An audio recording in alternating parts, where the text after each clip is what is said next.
Hi, this is Mike from Mike's Unboxing Reviews and How To, and on today's video we'll be taking a look at Boya's new BYM1S.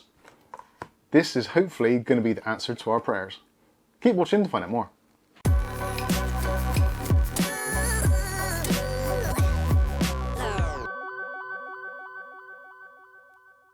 Okay, so in today's video we're taking a look at Boya's BYM1S. This is their new and improved version of the somewhat legendary BYM1 series. On the video today, we'll be doing an unboxing, go through the features. One of the key things straight out of the gate is the fact that this does not require batteries, whereas the other two models in the range do. This is going to be fantastic. For some people, they're a little bit put off with having to have batteries, and also you've got a little bit more weight, a little bit more cumbersome, etc. when you're actually attaching it or using it. Effectively, it's got very, very similar features to both the BYM1 and the BYM1 Pro. But it does appear that this has actually got a slightly better frequency response range, which is actually quite beneficial. Something which I didn't like about the Pro version was the fact that some of the bass tones were cut off, and if you're a deep voiced person like myself, then actually you probably want to get across that kind of richness in your voice. So we're doing some tests. Obviously we'll be testing the BYM1S predominantly, but we will be using the BYM1, which is what you're currently listening to at the moment. We're going to swap over shortly to the BYM1 Pro, and then we'll be going over to the M1S. So lots to get through. I should as well say that this recording, we are actually doing this in a relatively small room, so there's going to be echoes, vibrations, etc., reverberations. The room is about 3 meters by 4 meters, if that. It is a completely untreated room. The only treatment we've got is the boxes and stuff that you can see decked around us, and obviously the furniture in the room. There is a solid wooden floor, and other than that, this is basically just a normal living room. So there's no sound enhancements or anything like that done, and all the footage will be done directly into my Lumix S5 camera. The settings on the gain I think is something like -6 or -9. I'll put that on the screen below, and if there's any adjustments made to the microphone actually in post-production in Adobe Premiere, I'll put that on the screen below as well, just so you can see.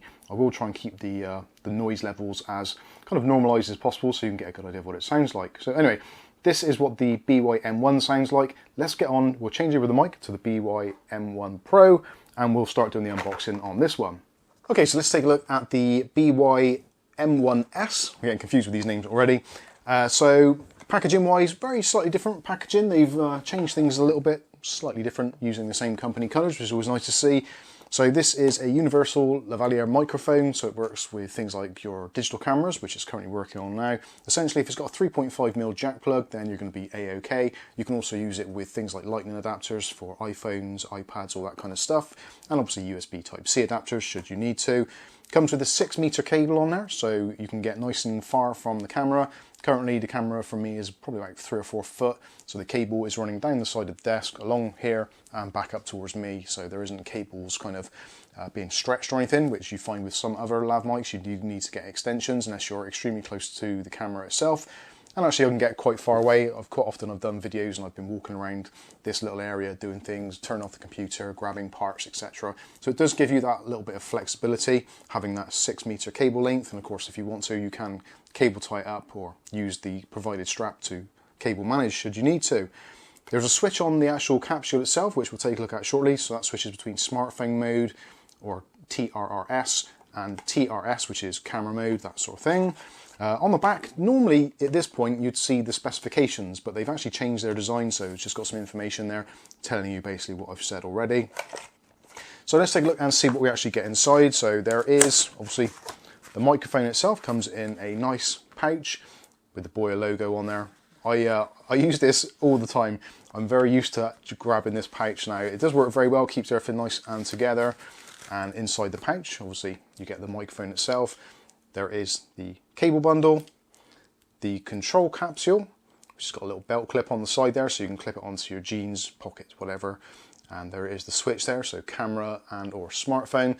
This is something which always plagued me, because being that the other two models use batteries, you don't want to run out your batteries, and you've got no real way of knowing actually how flat or how charged the batteries are.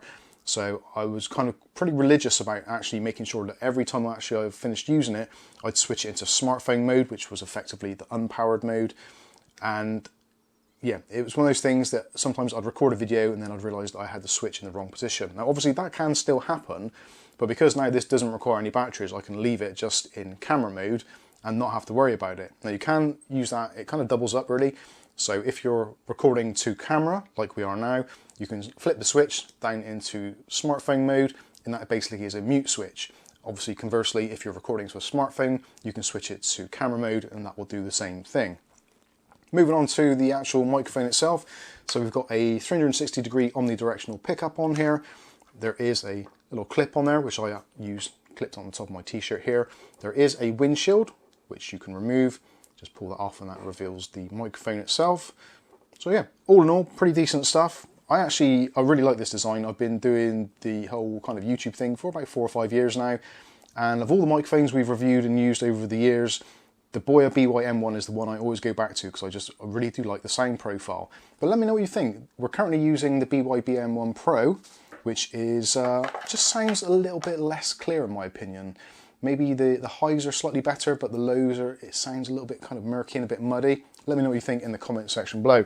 There is actually also something which this has got over this model, is there is actually a 10 dB cut. So if I switch that over, then things should become much quieter. That is going to be good for noise reduction if that is going to be potentially an issue, but let's turn that back on. So there we go, we're back to normal now. So there is a little bit of a cut there. So if you have got a particularly hot signal, you can reduce it a little bit, which unfortunately is something which is missing from the M1S. Also included in the box, you get all the usual stuff. So there is the guide and instructions, and this actually tells you the specifications as we go through onto the last page. So we have got the specifications there. I'll put them on the screen in comparison so you can see all three together and compare the specifications.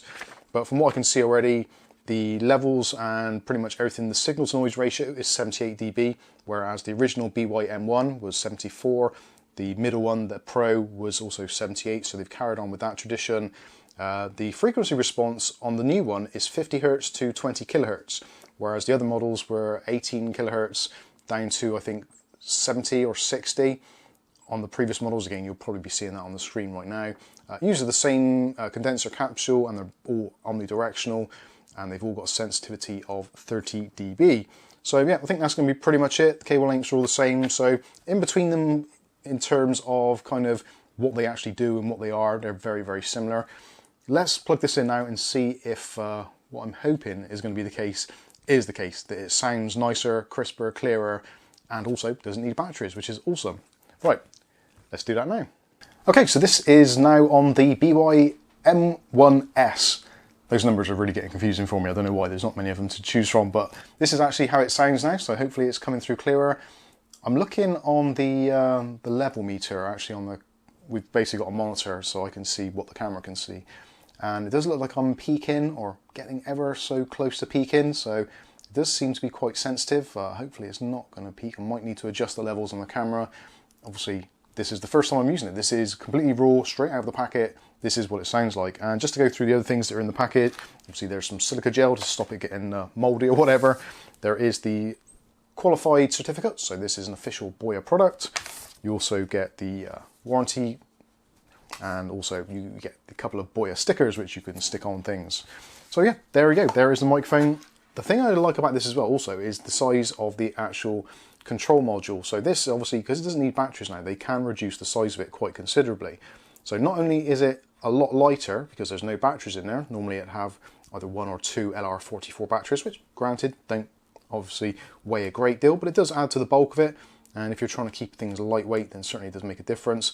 But the actual physical size of it, if I grab the other one, and you can see a comparison there. So the capsule is, yeah, you probably can't see it very well on a black background, but you get the general idea. There is quite a sizable difference. It's almost like the difference between a AA and a AAA kind of thing. So yeah, it is a little bit skinnier, so a lot more convenient. And obviously, because you don't have the option to actually open it to get to the batteries, etc., so it is essentially a sealed unit. So I'm guessing as well you could be a little bit more kind of less careful with it outside. So in terms of actually moisture wise, it's going to be a little bit more resilient because there's essentially less places where water can actually get into it. So if you're planning to use it outside, you don't have to worry too much. Obviously, if you want to, just stick it in a pocket anyway, which is what I generally do. Stick it on the side of my pocket, or put the whole thing in like a hoodie pocket, that sort of thing. It's absolutely fine. It does appear, I'm not sure if I'm just thinking this or not, but it does appear that the actual cabling does feel a little bit thicker, only fractionally, but it does feel like they've actually improved the cable, which actually is great for me because quite often I'm sitting on a chair which has got wheels on it and I wheel around, and the amount of times that I've run over this cable is just incredible. I really have done it so many times, you'd think I'd learn by now. Anyway, hopefully you can hear the difference now between the microphones, and you've listened to all three, you can get an idea of what they sound like, noise rejection, all that kind of stuff. It does look like the signal is a little bit on the hot side, so I'm going to have to be a little bit quieter or maybe reduce the gain in the camera, which is always a good thing because obviously in a camera, if you put too much gain on, you do get the hissing and all that kind of stuff and pick up background noises which you potentially don't want. So anyway, I'm going to listen back to this now and see if my hopes and dreams have been realised by the new Boya BYM1S. I should point out as well that this has not been sent to me for review purposes. I have actually purchased this myself from Amazon. When I knew it was available, it's like, I've got to have one. I don't want to be pestering Boya for products, so I'll just buy it. That way I can give it a good, honest review. And spending your own money on something does prove a lot that it's actually worthwhile buying. So if you're out there in YouTube land and you're thinking, I need a new microphone for content creation or even just for using it for Skype and things like that, then yeah, hopefully this is going to be sounding much nicer, much clearer, and will probably end up being my daily driver. But anyway, what I think about it isn't important, what you think about it is, so let us know in the comments. Mark in 1, 2 or 3 which one you prefer, so number 1 being the BYM1, number 2 being the BYM1 Pro, and number 3 being the BYM1S. If you're not sure, just put the S version, that'll be absolutely fine. So let me know what you think in the comment section below, but for now, I've been Mike. This is Mike's Unboxing Reviews and How To, and hopefully we'll catch you in the very next video. Thanks for watching.